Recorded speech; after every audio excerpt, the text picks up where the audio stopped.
Pria ini bernama Charlie Heller. Ia bekerja sebagai ahli kriptografi di agen intelijen Amerika. Charlie adalah pria cupu namun jenius. Ia dikenal sangat penakut dan jauh dari kekerasan. Dengan IQ 170 yang dia miliki, Charlie bekerja di ruangan tertutup, fokus mengurai jutaan data terenskripsi, serta berusaha memecahkan makna dari kode-kode sandi rahasia yang dia temukan.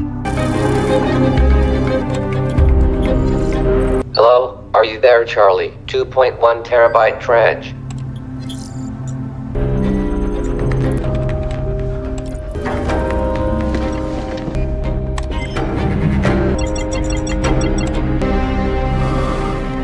Sementara di kehidupan pribadinya, Charlie telah menikah dan hidup damai bersama istrinya bernama Sarah. Tampak Charlie dan Sarah sedang memperbaiki pesawat impian yang mereka beli dari hasil menabung selama bertahun-tahun. Sayangnya hari itu kedamaian Charlie hancur ketika Sarah memutuskan pergi ke London buat menghadiri acara konferensi. Dan sehari setelahnya, Sarah menjadi salah satu korban yang tewas akibat serangan kelompok teroris. Keesokan harinya, Direktur CIA bernama O'Brien memanggil Charlie ke ruangannya untuk memberitahu bahwa Sarah, istrinya Charlie, tewas dalam serangan di London. Awalnya Charlie tak percaya dengan informasi tersebut, sampai akhirnya ia melihat rekaman CCTV yang menunjukkan Sarah memang benar disandra sekelompok pria bersenjata. Director, I'm afraid there was a situation in London at the Christopher Street Hotel. Your wife has been killed. This is footage we pulled from surveillance cams.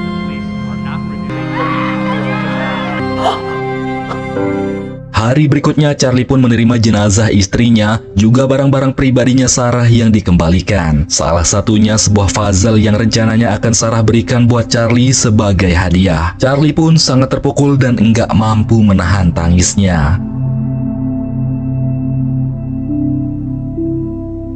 Di rumahnya, Charlie cuma terdiam sambil mendengarkan berita bahwa CIA menyatakan peristiwa tersebut sebagai collateral damage atau sebuah bencana yang tak disengaja. Artinya nggak akan ada proses hukum dan nggak akan ada penyelidikan terhadap pelaku. Namun Charlie nggak tinggal diam. Dengan keahlian yang dimiliki, Charlie berusaha mencari jalan untuk mengungkap para pelaku pembunuh istrinya. Dalam sistem internal sandi yang dia kelola, Charlie menemukan pola komunikasi yang mencurigakan yang mengarah pada serangan drone rahasia di Timur Tengah dan sebuah kode lokasi yang sejalan dengan kelompok bersenjata yang melakukan serangan di London. Dari sinilah Charlie mulai curiga kalau CIA sebenarnya tahu para pelaku serangan tersebut, tapi mereka berupaya menutupinya.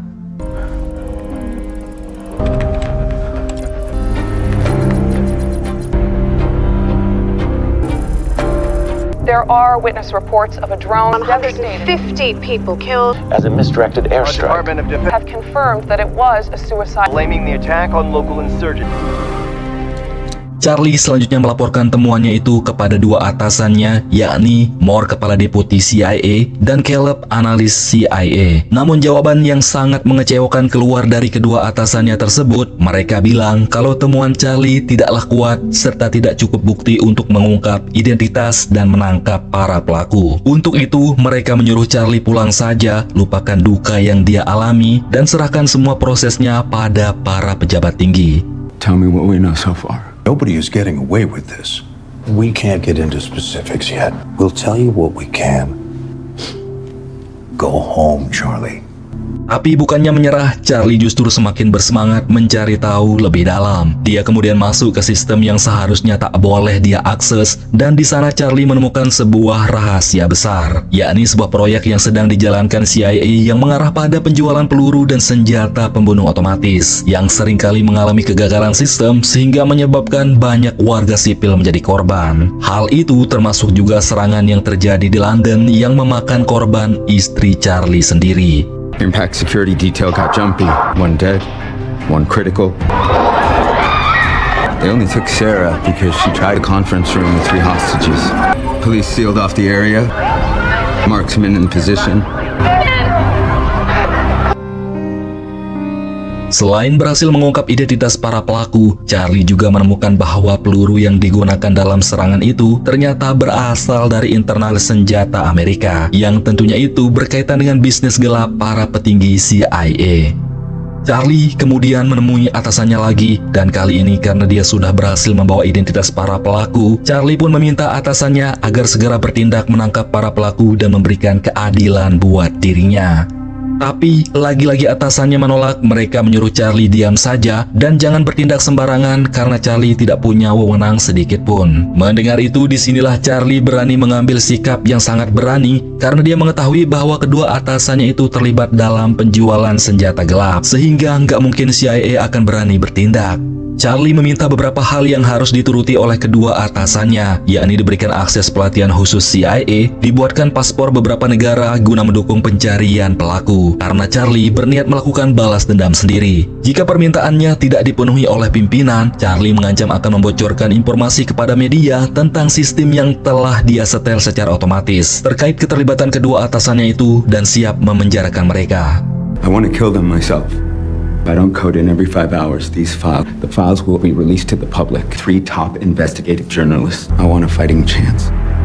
Karena nggak punya pilihan lain, Moore dan Caleb pun menyetujuinya dan mengirim Charlie ke camp pelatihan khusus CIA. Di sana Charlie telah ditunggu dan akan dilatih oleh mantan veteran perang Amerika bernama Kolonel Henderson yang kerap dipanggil Hendo. Dalam latihan khusus tempur tersebut, Charlie sangat kesulitan melakukannya. Bahkan menembak dalam jarak dekat pun nggak mampu dia mengenai sasaran. Meskipun demikian, tapi Hendo masih memuji keahlian Charlie yang justru terletak pada merakit bom.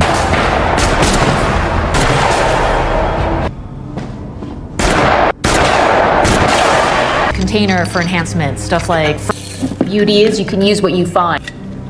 I'll be damned. Looks like we finally found something you do well, Bella. Beberapa minggu berlalu, rupanya Hendo mengambil kesimpulan bahwa Charlie nggak cocok menjadi seorang pembunuh. Hendo bilang kalau keahlian Charlie lebih ke pemikir dan sebagai ahli kriptografer saja. Tapi apapun itu, Charlie tetap memperoleh beberapa paspor berbeda dari Hendo. People have certain gifts. You're just not a killer, Charlie. As much as you can't teach me how to break code. Di waktu yang bersamaan, ternyata alasan Moore dan Caleb setuju mengirim Charlie ke camp pelatihan ternyata agar mereka bisa leluasa mencari file data bukti kejahatan mereka yang disimpan oleh Charlie. Mereka memerintahkan orang-orangnya untuk menggeledah ruang kerja, bahkan rumah Charlie, berupaya sekeras mungkin menemukan file data tersebut. Please give us the room. No chance you got past them with a digital file. And has an IQ of 170. Let's not assume. It's a bluff.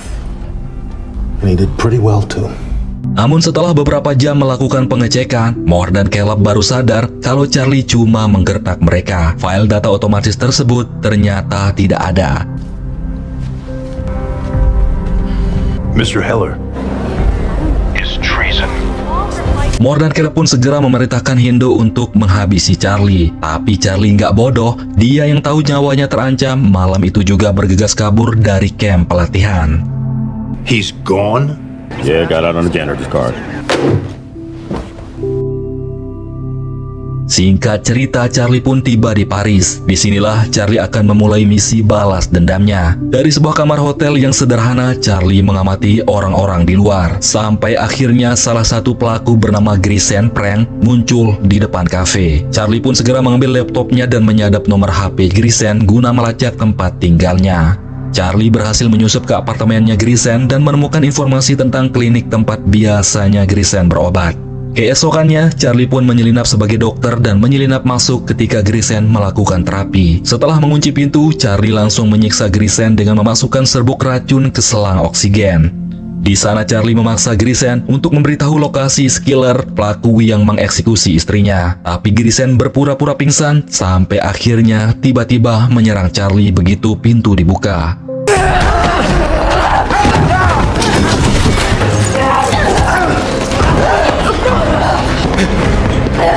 Sempat terjadi kekacauan dan aksi kejar-kejaran, tapi naasnya setelah di luar Grisen tewas tertabrak mobil.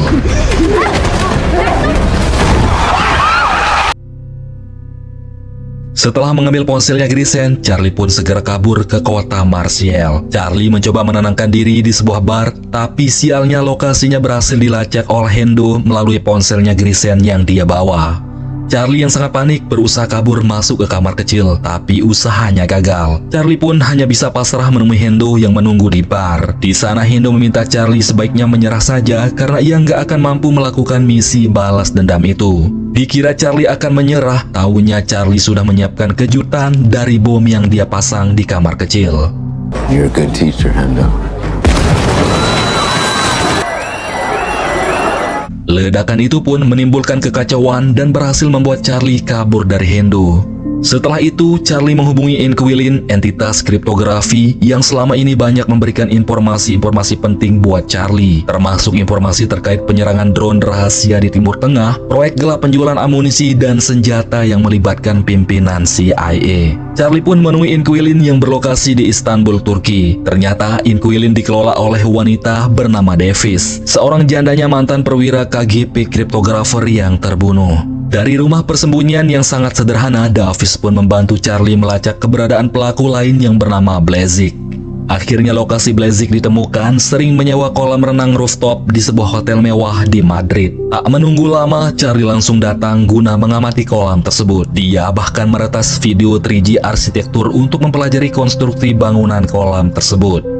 Charlie mulai menghitung dengan rumus berapa tekanan yang dibutuhkan dan memasang alat detonator yang terhubung ke kolam. Dan keesokannya barulah Charlie mulai beraksi menyelinap masuk lagi ke hotel tersebut dengan diarahkan oleh Davis. Sampai akhirnya dia pun bertemu dengan Blazik yang sedang berenang. Tengo permiso para usar la piscina. Who are you? ¿Algún problema? You held a gun to my wife's head. Tell me where to find Horst Schiller. This is a joke, I don't get it. You have the wrong person. Karena Blazik nggak mau memberitahu lokasi Skiller, Charlie pun menekan pemicu detonator yang menyebabkan kolam pecah dan hancur, sehingga menyebabkan Blazik tewas mengenaskan jatuh dari lantai 16.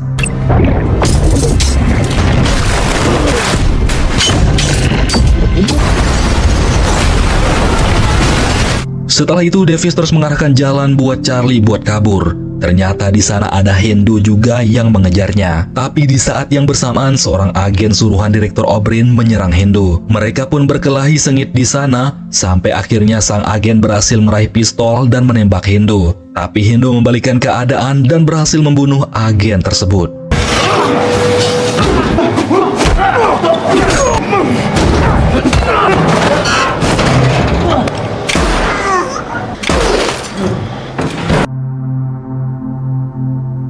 Dari kejadian tersebut, Moore dan Caleb pun mengetahui kalau Charlie ternyata dibantu oleh entitas bernama Inquilin. Setelah mencari tahu tentang Inquilin yang berlokasi di Turki, mereka kemudian mengirim pasukan khusus untuk menangkap Charlie. Charlie dan Davis yang mengetahui kedatangan mereka langsung kabur lewat jalan belakang.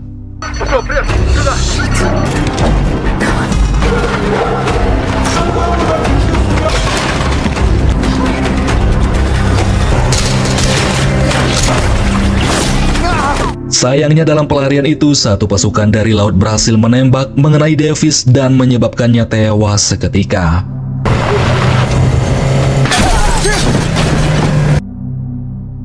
Charlie sangat terpukul atas kehilangan sahabat yang banyak membantunya selama ini. Tapi dia sadar masih ada dua pelaku pembunuh istrinya yang harus menerima pembalasan darinya.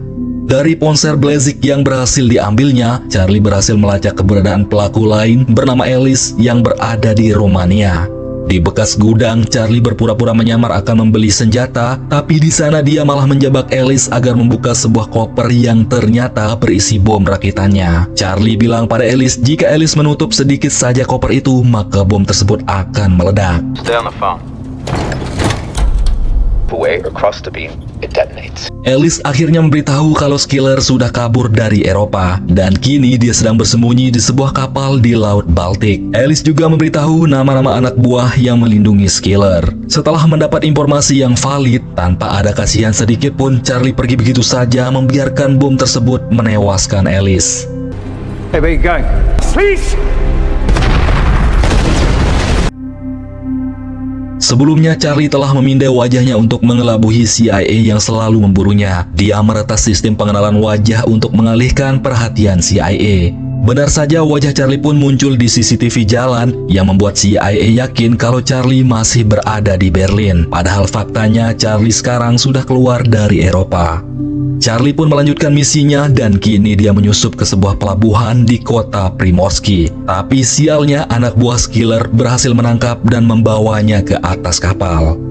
Di sana, Charlie akhirnya bertemu dengan Skiller, pelaku utama yang telah membunuh istri tercintanya. Charlie juga berusaha menahan emosinya sambil berpikir tenang bagaimana caranya sekarang untuk menghabisi Skiller, membalas dendam kematian istrinya. Di sana, Skiller mencoba membela diri. Dia bilang waktu itu sebenarnya mereka nggak ada niatan membunuh Sarah. Tapi karena polisi telah mengepung dan memblokir satu-satunya jalan keluar, akhirnya Skiller pun mengambil tindakan ekstrim membunuh Sarah supaya ancamannya dianggap serius. Skiller juga menyindir Charlie bahwa apa yang sudah Charlie lakukan pada Grisen, Blesik, dan Alice pada dasarnya juga adalah hal yang sama. Waktu itu Skiller perlu membunuh Sarah agar bisa kabur, dan kini Charlie juga perlu membunuh rekan-rekan Skiller agar bisa sampai kepadanya.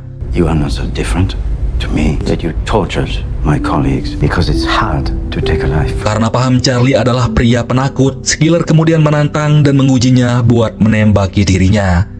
Benar saja Charlie nggak mampu melakukannya, tapi itu ternyata adalah rencananya Charlie. Charlie sengaja mengulur waktu dengan adegan tersebut sehingga Skiller nggak sadar kalau kapalnya kini sudah masuk ke wilayah Finlandia. Taking us on a detour. We've just reached Finnish waters. Bullshit. That is not possible. Charlie ternyata sebelumnya sudah memasang alat pelacak pada jam tangannya dan telah meminta otoritas berwenang Finlandia untuk membantunya. Pasukan khusus Finlandia pun datang menyerbu kapal dan menangkap Skiller beserta anak buahnya.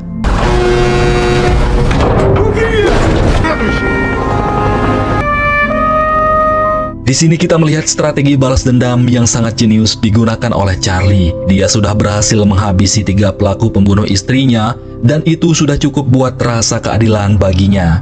Sedangkan kini dia membiarkan Skiller tetap hidup dan tertangkap karena itu akan membongkar segala kejahatan dan praktek kotor yang dilakukan para pimpinan CIA. Dalam konferensi pers, Direktur O'Brien secara resmi mengumumkan keterlibatan Moore dan Caleb sebagai dalang utama terkait operasi rahasia serangan drone di Timur Tengah, serta berbagai penjualan gelap senjata dan amunisi kepada para teroris. Kedua pimpinan CIA itu pun akhirnya ditangkap, dan itu semua atas laporan pria cupu bernama Charlie. Mengetahui itu, Kolonel Henderson atau Hendo yang ternyata masih hidup tiba-tiba menemui Charlie. Dia pun memberi pujian besar kepada Charlie dan meminta maaf karena telah meremehkan kemampuannya Charlie selama ini. Di akhir setelah dari makam Sarah, istri tercintanya, Charlie pun pulang dan menuju ke hanggar pesawatnya. Dan untuk pertama kalinya, Charlie pun menerbangkan pesawat tersebut dan mengakhiri cerita film ini.